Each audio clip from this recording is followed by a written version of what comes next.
আমাদের টঙ্গী 18তম বিশ্ব ইজতেমা শুরায়ে নেজামের সাথীরা সরকারের সিদ্ধান্তকে মেনে সরকারের সিদ্ধান্তকে সাধুবাদ জানিয়ে সরকারের সিদ্ধান্তকে সম্মান প্রদর্শন করে কষ্ট হওয়া সত্ত্বেও অর্থাৎ বিরতিহীনভাবে আমাদের দুই ধাপ জানুয়ারি 31 ও ফেব্রুয়ারি 1-2 প্রথম ধাপ এবং 3-4-5 ফেব্রুয়ারি দ্বিতীয় ধাপ টঙ্গী 18তম বিশ্ব ইজতেমা হযরত উলামায়ে কেরামের তত্ত্বাবধানে শুরায়ে নেজামের অধীনে আমাদের সাথীরা সম্পূর্ণ করেছে।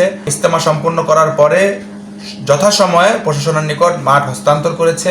বাকি এখন সরকারের দেওয়া সিদ্ধান্তকে যেটা প্রজ্ঞাপনে উল্লেখ আছে যে এইবার 58তম বিশ্ব ইজতেমা যদি সাতপন্থীরা করে, যদিও সাতপন্থীদের নৈতিকভাবে দুইবার হামলার কারণে তাদের ইজতেমা করার অধিকার হারিয়ে ফেলেছে, তারপরেও সরকারের পক্ষ থেকে তাদেরকে একটি সুযোগ দেওয়া হয়েছে এবং প্রজ্ঞাপনে যেটা বলা হয়েছে যে এইবারই শেষ ইজতেমা, এর পরের বছর থেকে সাতপন্থীরা এইবার ইজতেমা করলে পরবর্তী বছর থেকে সাতপন্থীরা টঙ্গী ইজতেমা মাঠে আর ইজতেমা করবে না। এই সিদ্ধান্তের সাথে একমত পোষণ করলে তো সাতপন্থীরা ইজতেমা করতে পারে। তো এটা তারা একমত পোষণ করেন কিনা এটা এখন আমরা সবাই দেখতে চাচ্ছি বা জাতি দেখতে চাচ্ছে।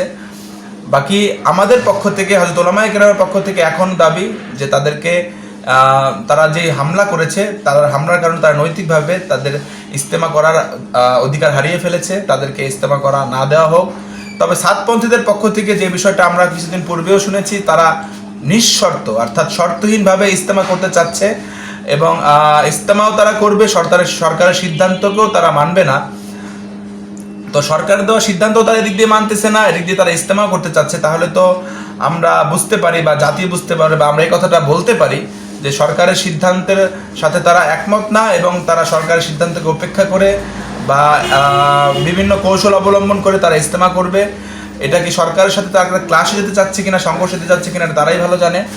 আমরা দোয়া করতেছি আল্লাহ তাআলা যেন দাওয়াত তাবলীগের এই মেহনতকে, যে প্রশ্নবিদ্ধ তারা করতেছে, যে ক্ষতবিক্ষত করতেছে, তাদের এক ব্যক্তিকে কেন্দ্র করে এক আমিরকে তারা অনুসরণ করে দাওয়াত তাবলীগের মেহনতকে যে সমালোচনার একটা বিষয় বানিয়েছে, আল্লাহ তাআলা যেন এই বিষয় থেকে তাদের হাত থেকে এই মেহনতকে হেফাজত করুন।